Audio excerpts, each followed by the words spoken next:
नमस्कार साथियों, स्वागत है आप सभी का दा विद्यांजलि पर। मैं हूं जगदीश यादव। आपने हमारे साथ कार्बन और ये उसके यौगिक नामक चैप्टर के लेक्चर नंबर 4 में। आज के इस लेक्चर में हम लोग बात करेंगे क्रियात्मक समूहों के बारे में और कार्बनिक यौगिकों के नामकरण के बारे में। ये टॉपिक आज बहुत ही महत्वपूर्ण होने वाला है, बहुत ही इंपॉर्टेंट है, क्योंकि बोर्ड एग्जाम में या किसी अन्य एग्जाम में आईयूपीएससी नेमिंग से रिलेटेड हर साल सवाल पूछे जाते हैं। कभी नाम दे करके फार्मूला पूछ लेते हैं, तो कभी फार्मूला दे करके नाम पूछ लेते हैं। तो आज के इस लेक्चर को, आज के इस सेशन को पूरी ईमानदारी के साथ हम लोग पढ़ेंगे और आज के इस लेक्चर को हम सीखेंगे। चलिए बिना देर किए हुए हम लोग सबसे पहले बात करेंगे क्रियात्मक समूह क्या है। अगर हम क्रियात्मक समूह की बात करें तो हमने प्रीवियस लेक्चर में अपनी बात को दोहराते हुए यहां तक हम पहुंच गए थे। क्रियात्मक समूह है क्या चीज? अगर हम क्रियात्मक समूह को समझें तो कार्बनिक यौगिकों में या कार्बनिक यौगिक के अणु में कोई भी ऐसा परमाणु और वो परमाणु कोई भी ऐसा परमाणु या परमाणुओं का समूह जो उस कार्बनिक यौगिक की विशिष्ट गुणधर्म, गुणवत्ता का मतलब क्या है? गुणधर्म।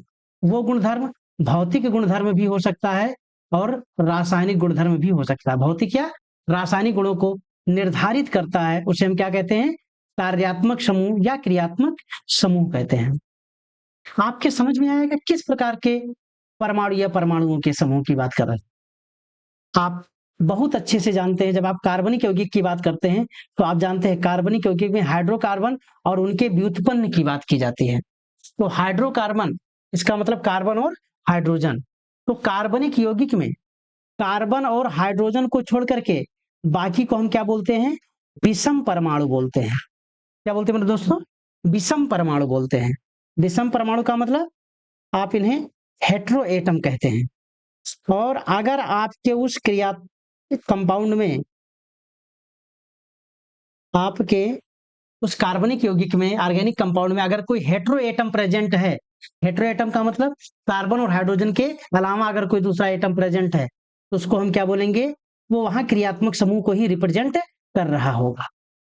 पहचानने का एक ही सबसे आसान उपाय है कि आप अपने उस कंपाउंड को देखिए और कंपाउंड को देखने के बाद में उसके अणुसूत्र में आप ये समझने की कोशिश करें कि वो कौन सा हेट्रो एटम यहाँ पर प्रेजेंट है, यानी कार्बन और हाइड्रोजन के अलावा कौन सा परमाणु प्रेजेंट है। इसी से आप ये पता कर लेते हैं कि उसमें कौन सा क्रियात्मक समूह प्रेजेंट है। अगर हम बहुत अच्छे से देखें तो कार्बनिक यौगिक में कार्बन और हाइड्रोजन के अलावा आपको जो हेट्रो एटम मिलेगा वो ऑक्सीजन मिलेगा, वो आपको नाइट्रोजन मिलेगा, और साथ ही साथ हैलोजन में, हैलोजन के रूप में आपका फ्लोरीन, क्लोरीन, ब्रोमीन और आयोडीन, यही सब आपको एज ए हेट्रो एटम आपको मिलेंगे। और इन्हीं को देख करके आप वहां पहचानेंगे कि ये कौन सा क्रियात्मक समूह है। समझ गए हमारी बात? तो आप उस कंपाउंड को देखिए, उसमें कार्बन और हाइड्रोजन के अलावा कोई दूसरा परमाणु दिख रहा है, समझो वो क्रियात्मक समूह को ही रिप्रेजेंट कर रहा है। मेरे दोस्तों, हम कुछ एग्जाम्पल्स लेते हैं और उस एग्जाम्पल से हम समझने की कोशिश करेंगे कि वो कौन कौन से क्रियात्मक समूह है, उनको हम क्या कहते हैं। बिना देर किए हुए देख लीजिए एल्कोहल। आपको हम पहले ही बता दिए हैं कि जो क्रियात्मक समूह की पहचान के लिए आप कार्बन और हाइड्रोजन के अलावा कोई दूसरा आइटम देखे तो देखिए ओ, यानी अगर OH है आपके कार्बन चेन में, कहीं पर भी OH लगा है, उसे हम क्या बोलेंगे? एल्कोहल। कहीं पर अगर COOH लगा हुआ है, R का मतलब यहाँ कार्बन चेन है, R का मतलब क्या है? कार्बन चेन, और उस कार्बन चेन को आप क्या बोलते हो? यहाँ एल्किल समूह बोलते हैं। और उस एल्किल समूह के लिए हमने प्रीवियस लेक्चर में बहुत अच्छे से पढ़ा था कि एक समूह है जिसमें कार्बन की और हाइड्रोजन के बीच में जो रेशियो मिलता है CnH2n+1, यानी एल्केन में से एक हाइड्रोजन कम करो तो एल्किल समूह बनता है। यहां तक हम लोग बात किया था। अगर COOH है तो कौन सा क्रियात्मक समूह है? कार्बोक्सिलिक एसिड है। अगर CHO है तो उसे हम क्या बोलते हैं? एल्डिहाइड। CHO इस तरह से बना हुआ है, स्ट्रक्चर को बहुत अच्छे से देख लीजिएगा। और अगर C डबल बॉन्ड वो और दोनों तरफ कार्बन चेन है तो उसे आप क्या बोलते हो? कीटोन। अब ये दोनों तरफ कार्बन चेन हो सकता है R और R' सेम हो और सकता है R और R' सेम ना हो, इसलिए आपको परेशान होने की जरूरत नहीं है। कार्बन चेन के बीच में C डबल बॉन्ड वो मिल जाए, कीटोन। एल्डिहाइड है तो CHO, या कार्बन चेन के किनारे पर आपका C डबल बॉन्ड वो मिल जाए तो आपका एल्डिहाइड है। COOH और OH से आप क्या समझ गए? क्या समझ गया? एल्कोहल। इस तरह से हमने 4 क्रियात्मक समूह को देखा और समझा। मेरे दोस्तों, अगर आप क्रियात्मक समूह पहचान लेते हैं तो फिर हमें बहुत सारी बातों पर मुझे आगे बात करने की जरूरत पड़ेगी। तो अगर हम क्रियात्मक समूह पहचान लिए हैं, तो अब हम नामकरण की बात करेंगे। हम क्रियात्मक समूह वाले यौगिकों के नामकरण की बात करेंगे। बिना क्रियात्मक समूह वाले, यानी केवल जिसमें कार्बन श्रृंखला हो, केवल हाइड्रोकार्बन हो, इनकी नेमिंग की बात करेंगे। तो बिना देर किए हुए हम लोग नेमिंग को समझते हैं, और आप आराम से बैठिए, वीडियो को देखिए, कॉपी पेन लेकर के आराम से बैठिए और सारी चीजें आपको नोट करते हुए चलना है। और मैं गारंटी लेता हूं कि इस लेक्चर के अंत में आपको कोई भी कंपाउंड मिले, आप बहुत आसानी से उसका यूपीएससी नेम लिख देंगे। चलिए बिना देर किए हुए, जब भी हम किसी कंपाउंड की नेमिंग की बात करते हैं, तो उसका जो एक सिस्टमैटिक नाम है, उसका एक जो व्यवस्थित नाम है, उस व्यवस्थित नाम को देने के लिए हमारे साइंटिस्टों ने एक प्रणाली बनाई, एक सिस्टम बनाया, जिसको हम क्या बोलते हैं? IUPAC system. क्या बोलते हैं उसे हम? IUPAC system. इसकी जरूरत क्यों पड़ी? अगर आप इसकी जरूरत की बात करें, इसके इंपॉर्टेंस की बात करें, तो हमको सबसे पहले एक बात ये समझने की जरूरत पड़ जाएगी, जैसे दुनिया भर में, क्योंकि ये जो रिसर्च हो रहे हैं वो दुनिया भर में अलग अलग जगहों पर हो रहे हैं, और एक ही मटेरियल को हम अलग अलग नामों से, एक छोटे से एरिया में ही बहुत अलग अलग नामों से जानते हैं। तो हमारी जरूरत पड़ी कि उसको हम एक ऐसे नाम से जाने, और वो नाम पूरी दुनिया में एक्सेप्टेड हो, और उसके नाम के साथ में उसकी कोई प्रॉपर्टी भी हो, उसके नाम से हम ये पहचान जाए कि क्या हो सकता है। इस तरह से जो सिस्टम था, उस सिस्टम को हम बोलते हैं आईयूपीएसी सिस्टम। आईयूपीएसी सिस्टम, इसका हिस्टोरिकल बैकग्राउंड अलग है, तमाम है, आईयूसी फिर बोलेंगे, फिर जिनेवा में इसका सिस्टम सब बना। तो इस पर हम ज्यादा डिस्कस नहीं करेंगे, बस इतना जानिए कि सिस्टमेटिक नाम लिखने के लिए जो हमारा, एक व्यवस्थित नाम लिखने के लिए जो हम जिस विधि का प्रयोग करते हैं, उसे हम बोलते हैं आईयूपीएसी सिस्टम। अगर हम एक एग्जाम्पल लेकर के समझे तो आप यहां समझ जाएंगे। जैसे मान लीजिए कि कोई बच्चा है, इसका मुझे नाम लिखना है, नामकरण मुझे इसका करना है। तो एक तो वैसे ही आपकी जो मर्जी, चिंटू, पिंटू, गोलू, भोलू, एक ऐसे नाम लिख देते हैं। और साथ ही साथ एक नाम हम अपने बड़े बुजुर्ग से, अपने क्षेत्र के विद्वान से, जनों से डिस्कस करने के बाद में कुछ विशेषताओं के साथ में फिर उसका नाम लिखते हैं। तो एक जो आपका सिस्टमैटिक नाम है, वही आपका आईयूपीएसी सिस्टम है। और जो आप दूसरा ऐसे ही जो बिना सोचे विचारे ज्यादा लिखते हैं, उसे हम जनरल नाम, या हम इसमें कहते हैं ट्राइवियल नेम, या निरर्थक नाम। ठीक है। तो आज जो हम पढ़ने जा रहे हैं, इसमें हम निरर्थक नाम पद्धति की बात नहीं करने जा रहे हैं, आज हम लोग आईयूपीएसी सिस्टम की बात करने जा रहे हैं। अगर हम आईयूपीएसी सिस्टम की बात करें, आईयूपीएसी सिस्टम क्या है, तो फर्स्ट ऑफ ऑल आपको आईयूपीएसी का पूरा नाम मालूम होना चाहिए, international union of pure and applied chemistry. IUPAC का पूरा नाम है, और इसका मतलब क्या है? शुद्ध एवं व्यवहारिक रसायन विज्ञान का अंतरराष्ट्रीय संघ, इसका हिंदी रूपांतरण है। लेकिन आपसे जब भी पूछा जाएगा आईयूपीएसी, आपको अंग्रेजी में ही इसका पूरा नाम बताना है। इतना समझ गए। और आईयूपीएसी में जब हम नाम लिखने की बात करते हैं, तो आईयूपीएसी इस बात को मानती है, जिस पर हम लोगों ने प्रीवियस लेक्चर में बहुत अच्छे से डिस्कस किया था, कि जितने भी कार्बनिक यौगिक हैं, वो सब के सब हाइड्रोकार्बन के डेरिवेटिव हैं। कौन से हाइड्रोकार्बन के? संतृप्त हाइड्रोकार्बन के डेरिवेटिव हैं। डेरिवेटिव का मतलब इन्हीं से उत्पन्न माने जाते हैं, इन्हीं से व्युत्पन्न माने जाते हैं। डेरिवेटिव का मतलब व्युत्पन्न है। तो संतृप्त हाइड्रोकार्बन, इसका मतलब एल्केन, यानी एल्केन और उसके व्युत्पन्न, हाइड्रोकार्बन और उनके व्युत्पन्न को कार्बनिक यौगिक कहते हैं। ये आजकल आईयूपीएसी इस तरह से कार्बनिक यौगिक को मानकर चलते हैं। और जब भी हम कार्बनिक यौगिक की नाम लिखने की बात करेंगे, इनके नामकरण की बात करेंगे, तो मुझे 3 शब्दों को समझना पड़ेगा। एक है आपका रूट, दूसरा आपका है प्रीफिक्स, तीसरा आपका है सफिक्स। रूट क्या है? रूट का मतलब है मूल, यानी इसके लिए हम जो बात करेंगे वो है मूल शब्द। हम लोगों ने प्रीवियस लेक्चर में इस पर थोड़ा बहुत डिस्कस किया था। प्रीफिक्स, प्रीफिक्स का मतलब क्या है?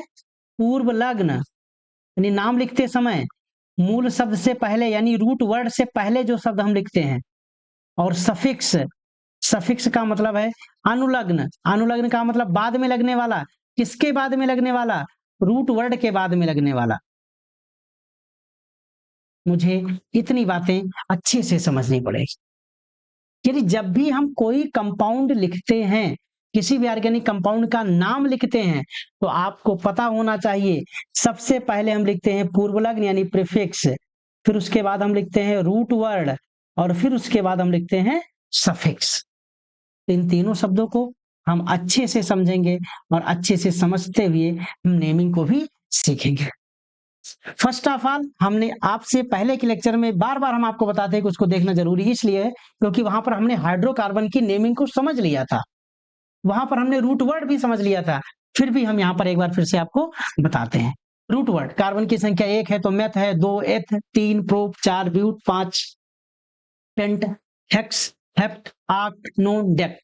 हम कार्बन की संख्या 1 से लेकर के 10 तक के लिए हमने मूल शब्द आपको सिखाए थे। क्या सिखाए थे? मूल शब्द। इनको अंग्रेजी में क्या बोलेंगे? Root word. अगर हमें मूल शब्द आता है, बहुत अच्छी बात है। अगर मूल शब्द आपको आ गया तो मूल शब्द के बाद में आपको क्या लिखने की जरूरत पड़ती है? सफिक्स की। किसकी नाम लिखेंगे आप? सफिक्स का नाम लिखेंगे। सफिक्स कितने प्रकार का होता है ये मुझे समझना है। इसके लिए सफिक्स क्या लिखना है ये हमको सीखना है, और साथ ही साथ मुझे प्रीफिक्स भी सीखना है। प्रीफिक्स का मतलब पूर्वलग्न, आपने खूब पढ़ा होगा हिंदी में, उपसर्ग और प्रत्यय। ये प्रीफिक्स और सफिक्स आपके हिंदी के उपसर्ग और प्रत्यय के जैसे ही हैं। और जो RW है, जिसे आप रूट वर्ड कहते हैं, वो तो आपका मूल शब्द है ही। क्या आप मेरी इतनी बात से सहमत हैं? क्या आप इतनी बात समझ रहे हैं कि अगर मुझे IUPAC नाम लिखना है तो आपको बताना पड़ेगा, उनके 3 शब्दों को समझना पड़ेगा, तभी आप लिख पाएंगे। जैसे अगर हम किसी का नाम दें, तो जब भी हम किसी का नाम लिखते तो मेन नाम तो होता है। जैसे अगर आप बोलते हैं जगदीश यादव, तो जगदीश हमारा मूल नाम है और यादव उसका सफिक्स है। ऐसे आपका नाम होगा चिंटू शुक्ला, चिंटू आपका नाम है, शुक्ला आपका सफिक्स है। ऐसे हम कुछ लोगों में और भी बोलते हैं, श्री, XYZ बोलेंगे आगे, शुक्ला, तिवारी, मिश्रा, यादव, वर्मा। ये बाद में जो बोल रहे हैं नाम वो सफिक्स है। पहले जो हमने श्री, श्रीमती, डॉक्टर, मिस्टर कुछ लगाए, ये प्रीफिक्स है। और जो मेन नाम है वो तो हम बीच में बोलते ही हैं। मेरे दोस्तों, 3 शब्दों को समझना है तो सबसे इंपॉर्टेंट बात तो आपको यही समझना है कि रूट वर्ड किसके लिए लिखेंगे। और अगर हम रूट वर्ड की बात करें तो रूट वर्ड का काम होता है कार्बन की जो श्रृंखला है, कार्बन का जो कंकाल है, कार्बन का जो चेन है, उस कार्बन चेन में कार्बन की प्रकृति और कार्बन परमाणुओं की संख्या को बताता है। आपके मन में आएगा प्रकृति से क्या मतलब है? अच्छा, प्रकृति को हम लोग समझेंगे कार्बन की संख्या को बताने वाले शब्दों। उस कार्बन चेन में कितने कार्बन हैं? तो कार्बन चेन की जब बात की, कार्बन की श्रृंखला की जब बात की, तो वो श्रृंखला किस श्रृंखला की बात कर रहा है? क्योंकि हम जानते हैं कार्बन सीधी चेन भी बनाता है, उसमें ब्रांच भी बनती है, उसमें शाखाएं भी निकलती हैं। तो 2 प्रकार की, एक तो मेन चेन, एक उसकी शाखाएं। तो मेन जो चेन होती है, जो मुख्य श्रृंखला होती है, उसको हम बोलते हैं पेरेंट चेन। क्या बोलते हैं? Parent chain. हिंदी में क्या बोलते हैं उन्हें हम? जनक श्रृंखला। तो IUPAC सीखने के लिए जो पहला काम होता है वो इसी जनक श्रृंखला का चयन करना होता है। पहला काम तो आपको यही करना है, पहला काम ही है जनक श्रृंखला का चयन, क्योंकि जनक श्रृंखला का चयन करेंगे तभी मुझे मूल शब्द मिलेगा। और जनक श्रृंखला के चयन में जो इंपॉर्टेंट बात होती है वो इंपॉर्टेंट बात ये है, पहला नियम, सबसे लंबी, लंबी का मतलब ज्यादा कार्बन वाले, सबसे लंबी सतत कार्बन श्रृंखला, लंबी भी हो यानी ज्यादा कार्बन हो, कार्बन की संख्या ज्यादा हो, और सतत का मतलब कंटिन्यू।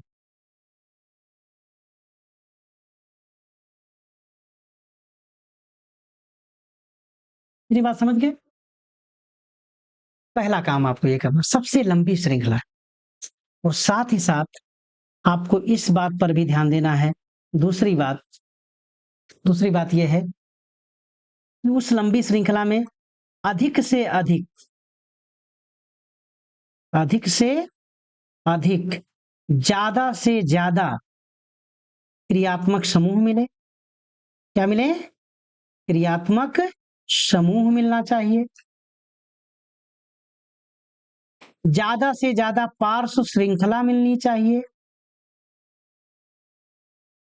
इस बात का ध्यान रखना है। अगर इन दो बातों को समझ गए, नहीं समझे तो एक बार फिर से हम आपको बताते हैं। जैसे मान लो कि आप एक किसी टैक्सी वाले को आप देखिए, आपको टैक्सी वाले की कोशिश होती है कि लॉन्ग डिस्टेंस के लिए आपको सवारी मिले, पैसेंजर मिले। एक आपको लंबी डिस्टेंस के लिए 2 सवारी मिल रही है, और छोटी डिस्टेंस के लिए आपको 10 सवारी मिल रही है। ए से बी, छोटे डिस्टेंस के लिए। पहले तो उसकी कोशिश होगी कि ज्यादा दूरी के लिए सवारी मिले, ज्यादा पैसा मिलेगा। लेकिन अगर कहीं ज्यादा दूरी के बजाय कम दूरी में आपको ज्यादा क्रियात्मक समूह या ज्यादा पार्श्व श्रृंखलाएं मिल रही है, तो उस समय हम छोटी दूरी वाले को भी कंसीडर कर सकते हैं। अगर आप ये बात समझ गए तो ठीक है, नहीं समझ गए तो इस बात को याद रखिए, अभी हम लोग डिस्कस कर लेंगे। समझ गए? ज्यादा दूरी यानी ज्यादा लंबी कार्बन श्रृंखला मिले, इस पर ध्यान देना है। लेकिन कहीं ऐसा हुआ छोटी श्रृंखला में ज्यादा क्रियात्मक समूह, ज्यादा पार्श्व श्रृंखला मिल रही है, तो आप बड़ी श्रृंखला के पीछे नहीं जाएंगे, तब आप उस छोटी श्रृंखला को ही जनक श्रृंखला के रूप में मान लेंगे। अच्छा, कुछ एग्जाम्पल से समझाओ तब हमको समझ में आए। अच्छा, तो उस कार्बन को हम समझते हैं। जैसे हमने एग्जाम्पल ले लिया, हम कार्बन श्रृंखला क्यों बनाते हैं? क्योंकि हम लोगों ने इससे लास्ट वाले क्लास में, लास्ट सेशन में हमने पढ़ लिया था कि कार्बन की वैलेंसी 4 होती है, और कार्बन की रिक्त वैलेंसी के अकॉर्डिंग आप लोग हाइड्रोजन जोड़ दिया करिएगा। जैसे हमारे पास कार्बन की श्रृंखला है, ये 5 कार्बन की सीधी श्रृंखला है, तो एक ही कार्बन श्रृंखला है, तो यही इसका पेरेंट चेन है। यही क्या है? पेरेंट चेन है। अगर पेरेंट चेन यही है, तो आपके पेरेंट चेन में कितने कार्बन हैं? 5। इतना समझ में आएगा? अगर कार्बन की संख्या 5 है, तो इसके लिए आप रूट वर्ड क्या यूज करेंगे? पेंट। क्या यूज करेंगे? पेंट।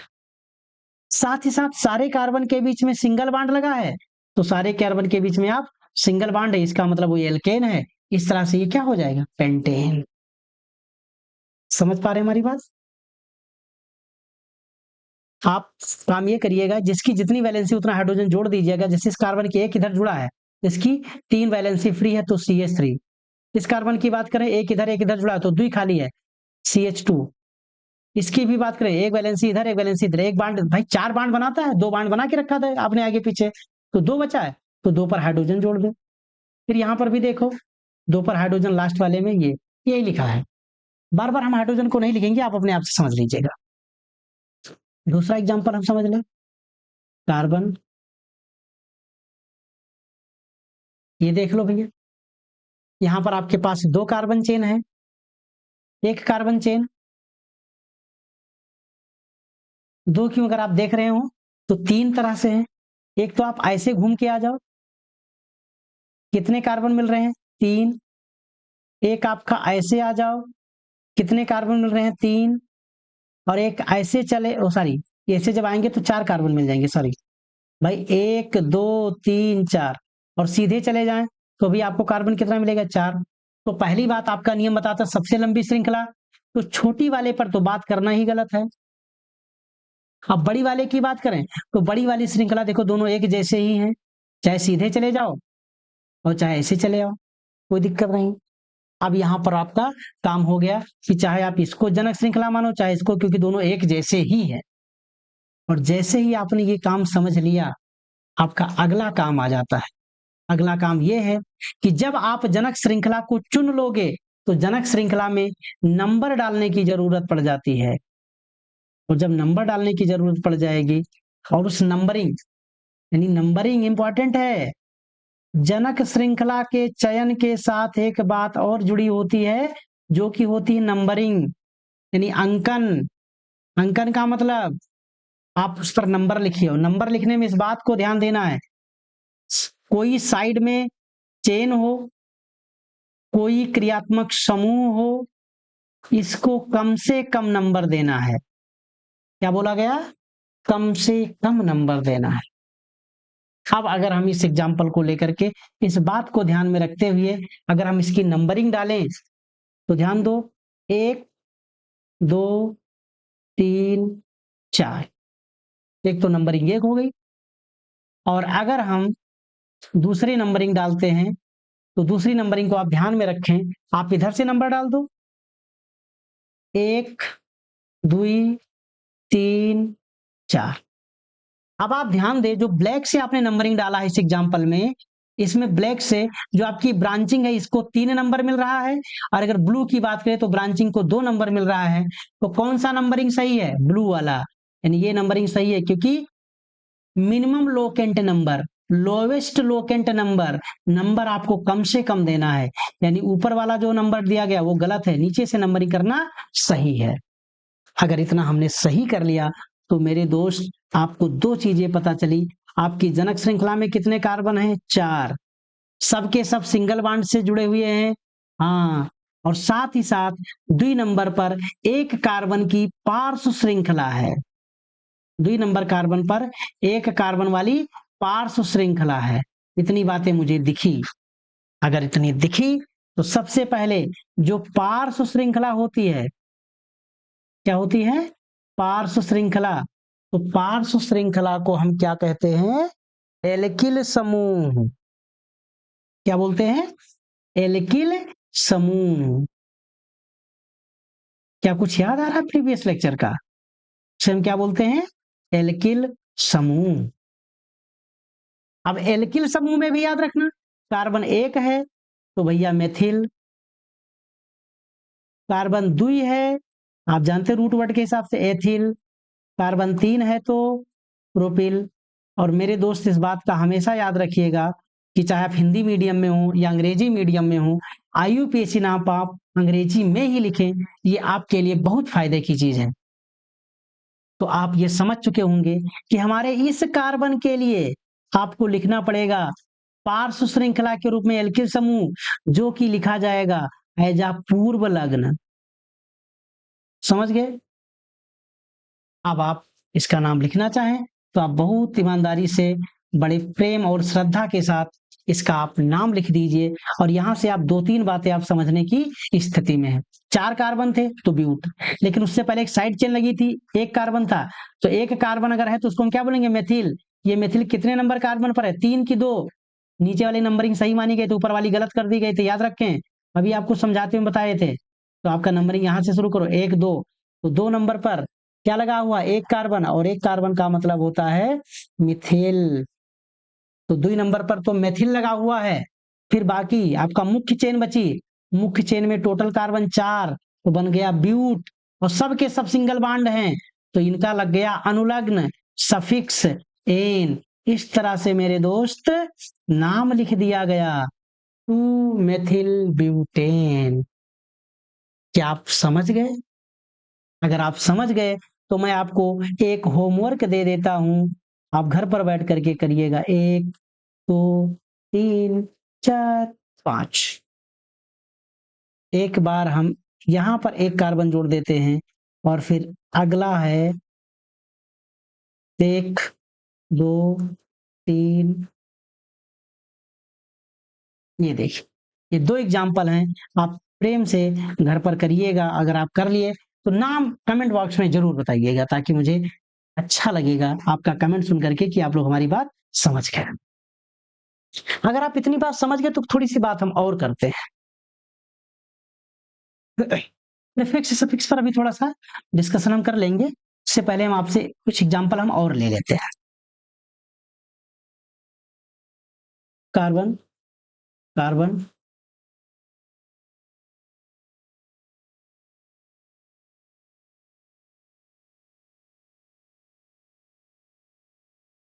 आप देख लीजिए इसका क्या नाम होगा। भैया पहला काम है जनक श्रृंखला चुनो, सबसे लंबी कार्बन चेन चुनो, ध्यान देना।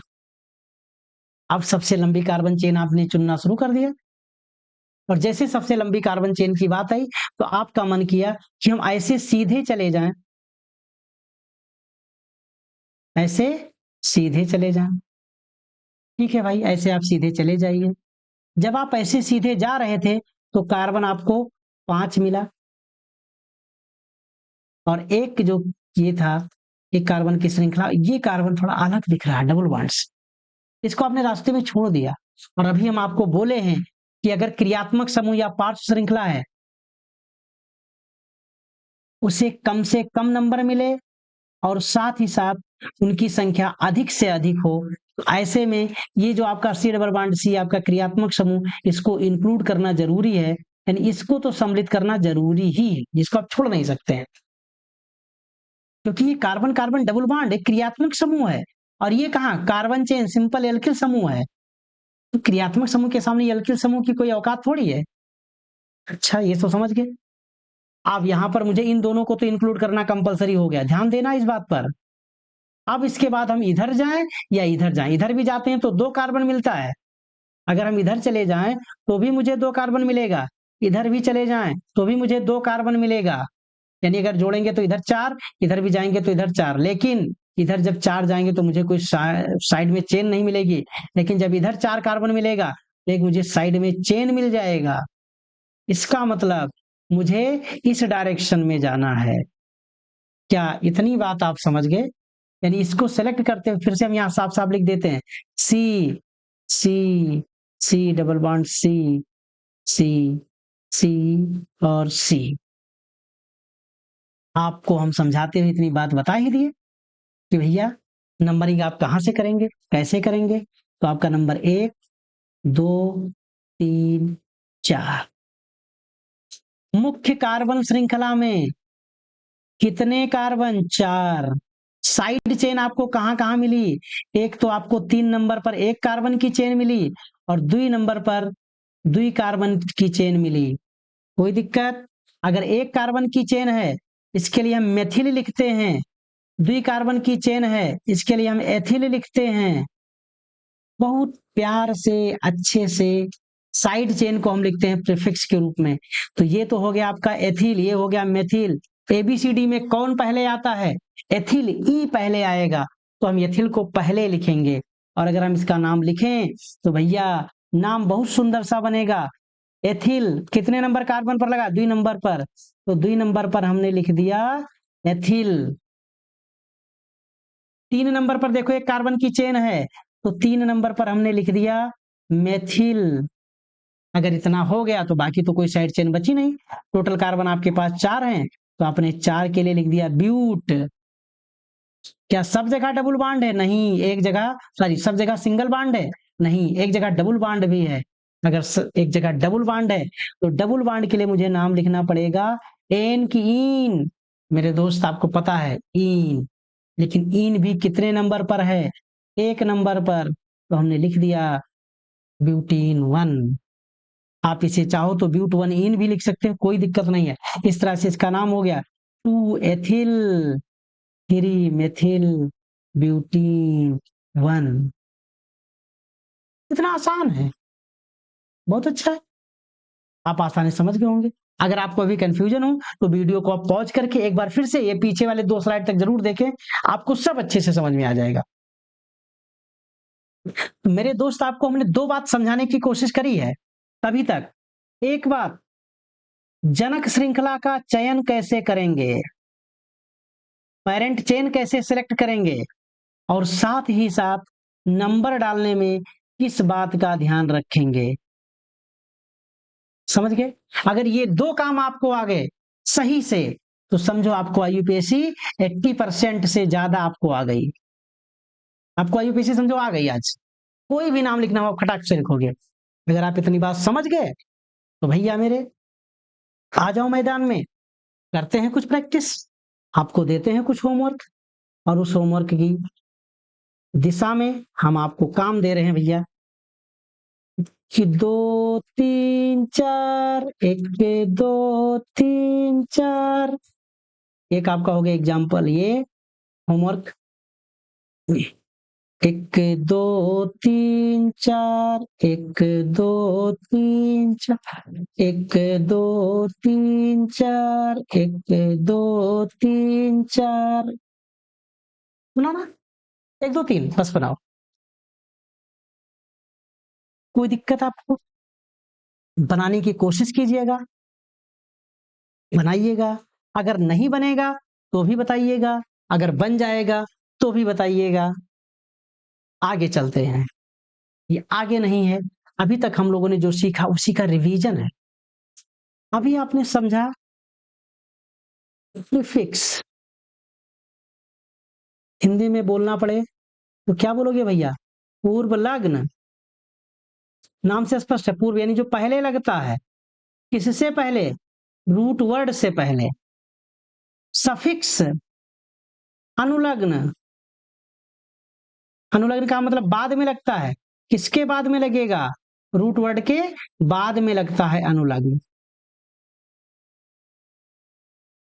मेरे दोस्त, अगर हम हाई स्कूल तक के लेवल की बात करें तो ये जो पूर्व लग्न लगेगा, ये पूर्व लग्न दो चीजों के लगता है। एक तो कार्बन श्रृंखला के लिए, इसके लिए कार्बन श्रृंखला के लिए, और दूसरा लगता है हाइलोजन के लिए। इसके लिए लगेगा हाइलोजन। आपके मन में आएगा हाइलोजन क्या है, तो याद रखें फ्लोरीन, क्लोरीन, ब्रोमीन और आयोडीन, इनको हम क्या बोलते हैं? हाइलोजन। और इनके लिए जो हम शब्द यूज करेंगे वो क्या हम यूज करेंगे? हाइलो। हाइलो का मतलब अगर यफ है इसका मतलब है फ्लोरो, सीएल है इसका मतलब है क्लोरो। तो आप ये भी जान गए होंगे बी आर है इसका मतलब है ब्रोमो, अगर आई है इसका मतलब है आइडो। चलो इसकी अंग्रेजी भी लिख देते हैं, क्लोरो, फ्लोरो। समझ गए? अगर कोई साइड चेन है, ये जो कार्बन श्रृंखला के लिए लिखते हैं, लेकिन कौन सी कार्बन श्रृंखला? सबके मेन न थोड़ी, ये साइड वाले के लिए, पार्श्व के लिए। पार्श्व का मतलब ब्रांचिंग के लिए। और इसके लिए जब लिखते हैं तो किसके जैसा? एल्किल के जैसा। एल्किल का मतलब एक कार्बन वाला है तो मेथिल, 2 कार्बन है तो एथिल, 3 है तो प्रोपिल, ऐसा लिखते। 4 है तो ब्यूटिल, एज एल्किल। और दूसरा हेलोजन अगर आ जाता है तो उसके लिए हम फ्लोरो, क्लोरो, ब्रोमो, आइडो। हम जूनियर क्रियात्मक समूह या उसको हम बोलते हैं प्रतिस्थापी समूह, तो हम प्रतिस्थापी समूह के लिए भी पूर्व लग्न लगाते हैं। लेकिन आप यहाँ प्रतिस्थापी समूह इतना डिटेल में आपके सिलेबस में नहीं है, इसलिए इस थर्ड पॉइंट पर हम ज्यादा ध्यान नहीं देंगे। क्या मुझे पता चला पूर्व लग्न किसके किसके लिए लगाते हैं? अगर कोई साइड में कार्बन चेन है, यानी जनक श्रृंखला के अलावा कोई कार्बन श्रृंखला है उसको, साथ ही साथ अगर हाइड्रोजन में फ्लोरीन, क्लोरीन, ब्रोमीन, आयोडीन लगा है उसके लिए। अब मुझे समझना है कि सफिक्स किसके लिए लगता है। नाम से स्पष्ट है, सफिक्स मेरे दोस्त लगता है दो बात के लिए।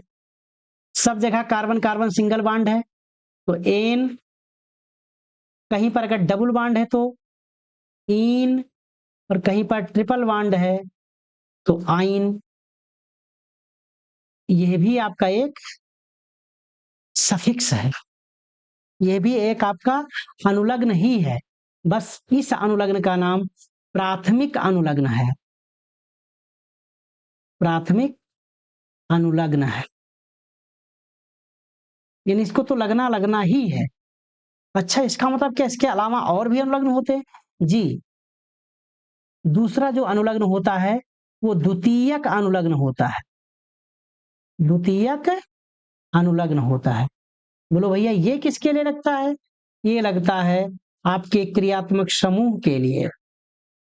किसके लिए लगता है? क्रियात्मक समूह के लिए लगता है। मतलब हम नहीं समझे। जैसे अगर मैं बात करूं एक एग्जांपल लेकर के, CH3 CH2 OH, ये इसका इसका नाम मुझे लिखना है।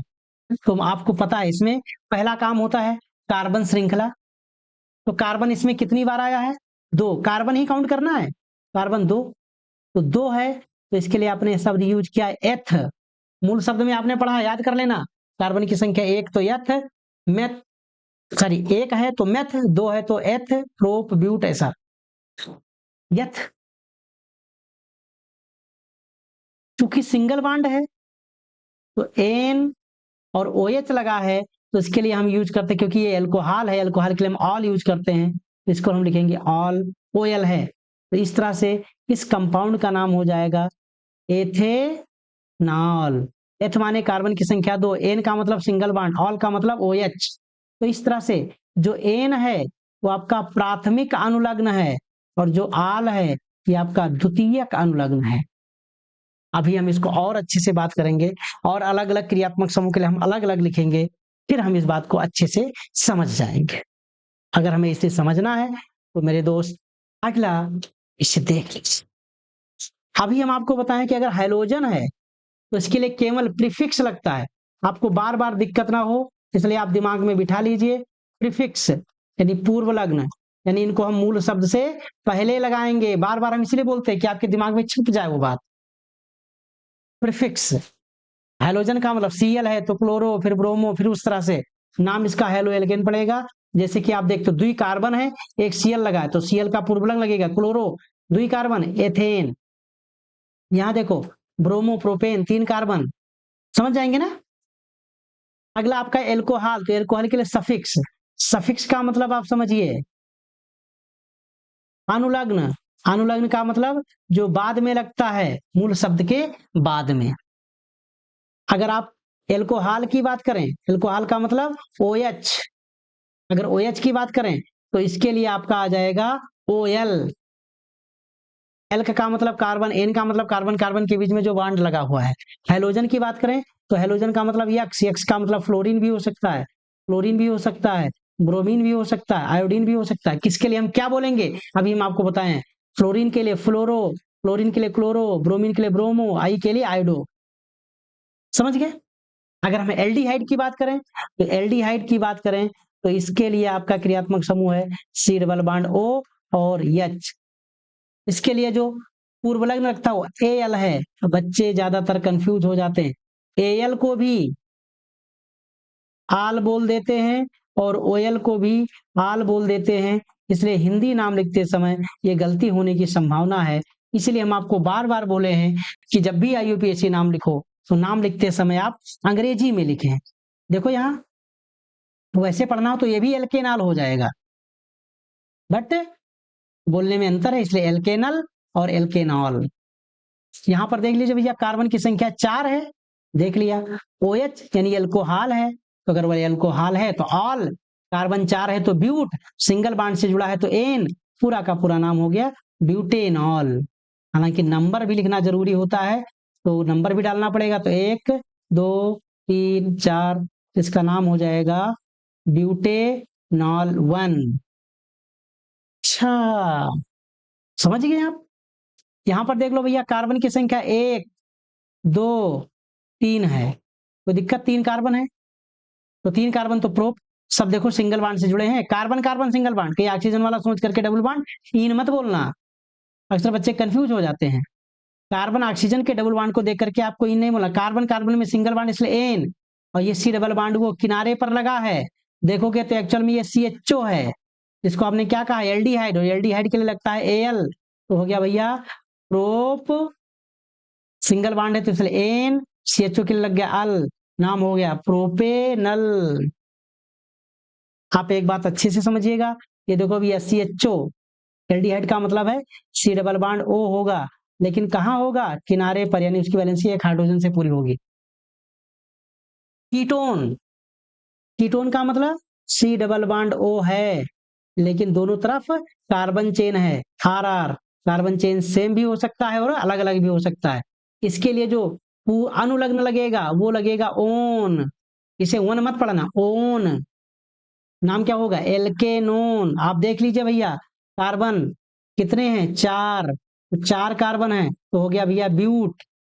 सब कार्बन कार्बन के बीच देखो सिंगल बॉन्ड है, कार्बन कार्बन के बीच, कार्बन ऑक्सीजन या किसी और के बीच में डबल या ट्रिपल हो, इस पर ध्यान नहीं देना है। तो ब्यूट, कार्बन कार्बन के बीच सिंगल बॉन्ड एन। और अगर देखो तो सी डबल बॉन्ड वो बीच में लगा है कि किनारे? बीच में। एक कार्बन इधर, एक 2 कार्बन इधर, इसका मतलब एक कीटोन है, और कीटोन के लगता है ओन। हो गया इसका नाम ब्यूटेनोन। लेकिन और अच्छे से अगर लिखा जाए तो इस डबल बॉन्ड को नंबर देना है। अगर हम इधर से नंबर करें 1 2 3 और 4, इधर से चलेंगे तो मुझे इधर जो नंबर हमने लिखा है इस पर देखें तो 2 नंबर मिलेगा, लेकिन उल्टे साइड से चल जाएं 1 2 3, इधर से अगर चल गए तो आपको 3 नंबर मिलेगा। ये ज्यादा नंबर वाली बात सही नहीं होती है, कम से कम नंबर देना है। तो ब्यूटेनोन है, लेकिन कौन सा ब्यूटेनोन? 2। समझ गए? इसका नाम है ब्यूटेनोन 2, क्योंकि आपको चनक श्रृंखला भी ढूंढ के रखना है और नंबर भी डाल के रखना है, इसलिए आपको ये एडवांस में ये सारी बातें अच्छे से समझ में आनी चाहिए। अगर अच्छे से समझ गए तो अगला एग्जांपल ले लेते हैं। कार्बोक्सिलिक एसिड कैसे दिखता है? ये C double bond O O H. हो सकता है ऐसे भी लिखा मिल जाए, सी डबल ओ एच। ये आपका कार्बोक्सिलिक एसिड है। अगर कार्बोक्सिलिक एसिड है तो इसके लिए होता है ओइक एसिड। नाम क्या बनेगा? एल्केनोइक एसिड।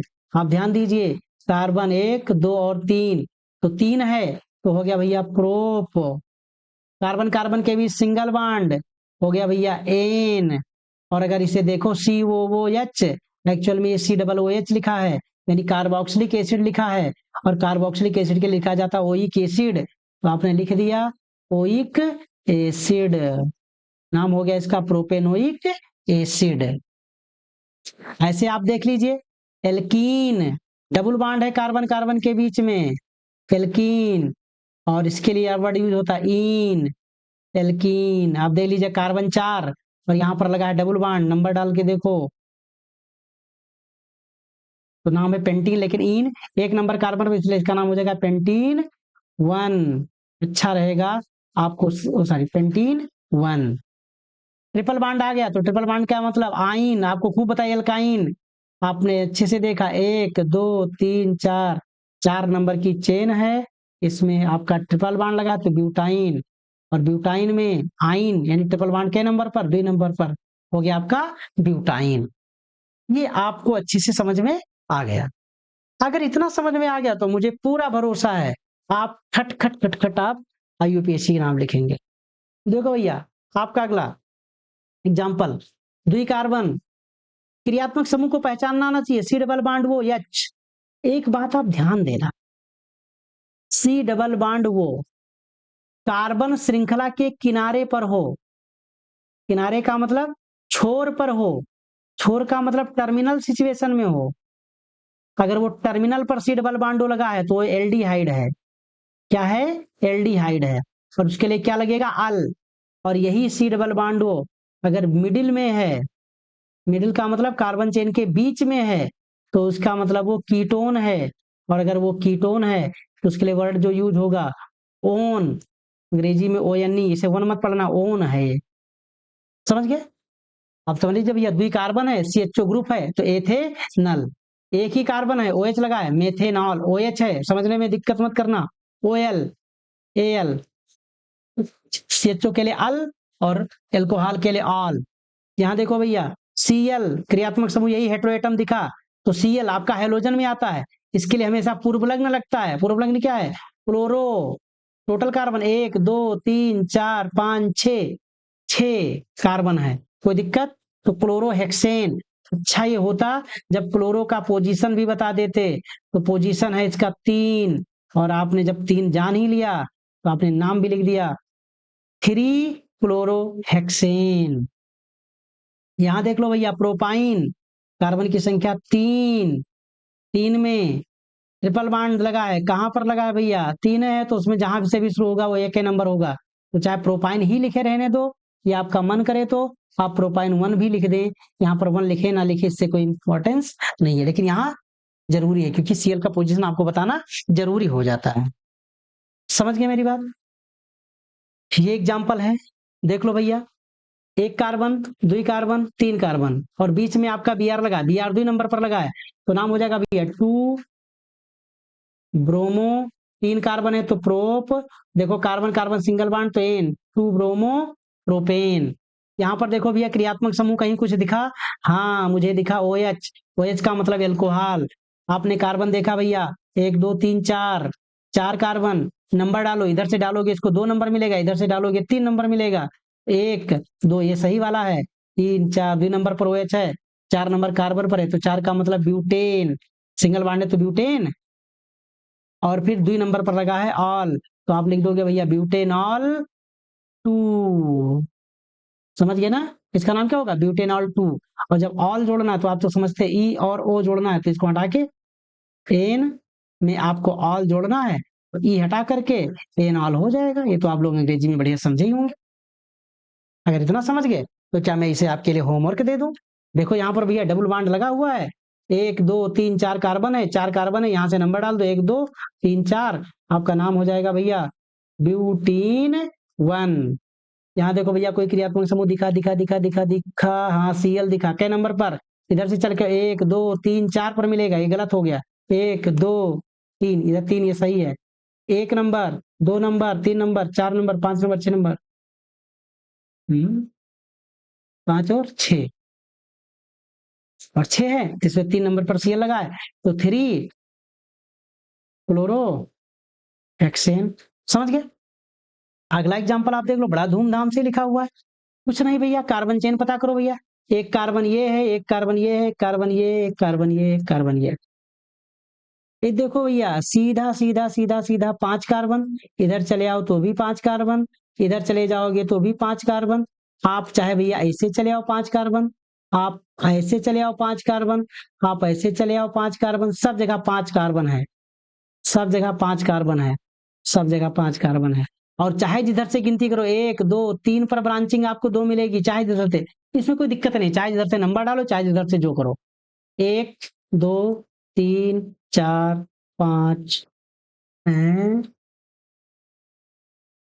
हाँ 5 हम नंबरिंग गलत कर गए, 4 5 कोई दिक्कत? यहां से भी अब देखिए 3 नंबर कार्बन पर ये साइड चेन में आ जाएगा तो आप इसमें गिनो, साइड चेन में कितने कार्बन? 2, और अगर 2 कार्बन है तो साइड चेन यानी एल्किल है, एल्किल में इसका नाम हो जाएगा एथिल। एथिल के नंबर पर है? 3 नंबर पर, क्योंकि साइड चेन है तो इसका लगेगा पूर्व लग्न, पूर्व लग्न का मतलब पहले नाम लिखेंगे तो ये एथिल है, कै नंबर पर? 3, 3 पर है तो भैया ethyl, 3 ethyl. Total number of carbon 5, तो 5 का मतलब भैया पेंट। फिर आप देख लीजिए भैया सिंगल बॉन्ड ही सब है कार्बन कार्बन के बीच तो हो गया भैया एन, तो 3 एथिल पेंटेन। मेरे दोस्तों बहुत प्यार से, बहुत दुलार के साथ आपको हमने ये सब प्यार से समझाया है, मुझे पूरा भरोसा है कि आप इसे समझ जाएंगे। अगर हम इसकी बात करें तो इसको देखो भैया, एक कार्बन है और OH, यानी एक carbon COOH, COOH carboxylic acid, carbon एक तो कार्बन एक का मतलब मेथ, और सिंग एक के कार्बन है तो कार्बन में तो कुछ मतलब ही नहीं है, मेथेन। और फिर COOH है, ओइक एसिड, तो भैया मेथेनोइक एसिड इसका निक नेम है, यानी पॉपुलर जो नेम है वो है फार्मिक एसिड। वही फार्मिक एसिड है ये भैया, जो बिच्छू या चींटी काटती है तो ये फार्मिक एसिड है। कौन सी एसिड है? फार्मिक एसिड है। क्या आप मेरी बात इतनी समझ गए? अगर आप इतनी समझ गए हैं तो भैया ये मेरे लिए कुछ एग्जाम्पल हैं, आप लोग नाम इनका लिखिएगा और लिख करके होमवर्क दीजिएगा। ये आपके लिए होमवर्क है, ये क्या है? होमवर्क है, अच्छे से बनाइएगा, मुझे पूरा भरोसा है कि यूपीएससी आपसे से बनने लगेगा। और जब इतनी बात हम समझ गए तो एक शब्द हम और पढ़ लेते हैं, और उस शब्द को पढ़ने में हमें पूरा भरोसा आपको दिक्कत नहीं होगी। वो शब्द मेरा है होमोलोगस सीरीज। होमोलोगस सीरीज का मतलब है, हिंदी में लिखिए तो लिखा मिलेगा आपको समजात श्रेणी। क्या लिखा है? समजात श्रेणी, या हो सकता है सजातीय श्रेणी, जो भी आपकी किताब में लिखा हो, परेशान नहीं होना है। समजात यानी एक जैसे दिखने वाले। अच्छा, कहना क्या चाह रहे हैं? कार्बनिक यौगिकों का ऐसा समूह जिसके क्रियात्मक समूह समान हो, जिनका सामान्य सूत्र समान हो, और साथ ही साथ थोड़ा बहुत उनके गुणों में कम ज्यादा उनके गुणों में समानता हो, इसे हम क्या कहते हैं? सजातीय श्रेणी। इनमें कंजुगेटिव मेंबर का मतलब क्रमागत, वन बाय वन अगर आप लिखते चलते एक के बाद एक, तो अगले सदस्य और इनके सदस्य के बीच में CH2 का अंतर होता है। और अगर परमाणु भार या अणुभार की बात करें तो 14 का अंतर होता है। कुछ समझ नहीं पाए हम, समझोगे?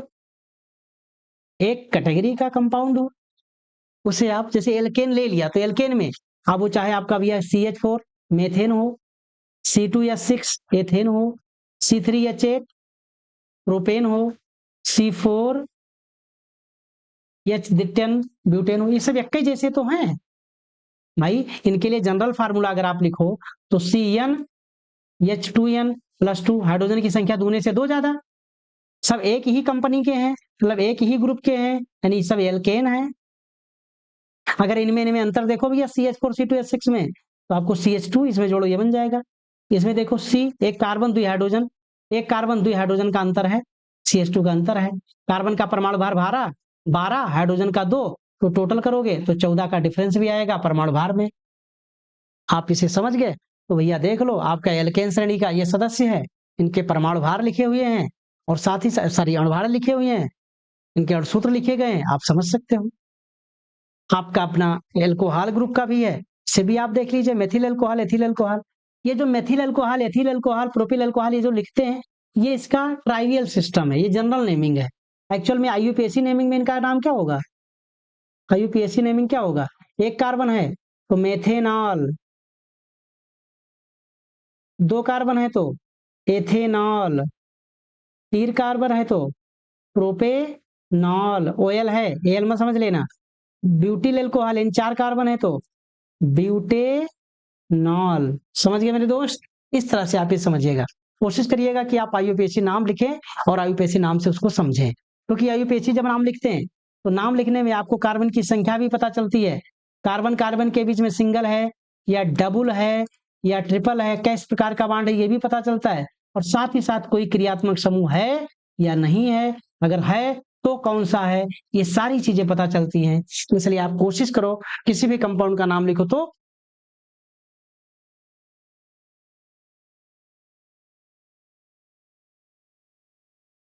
सॉरी, अगर किसी का IUPAC नाम लिखो तो नाम आपका क्या होना चाहिए? IUPAC में होना चाहिए।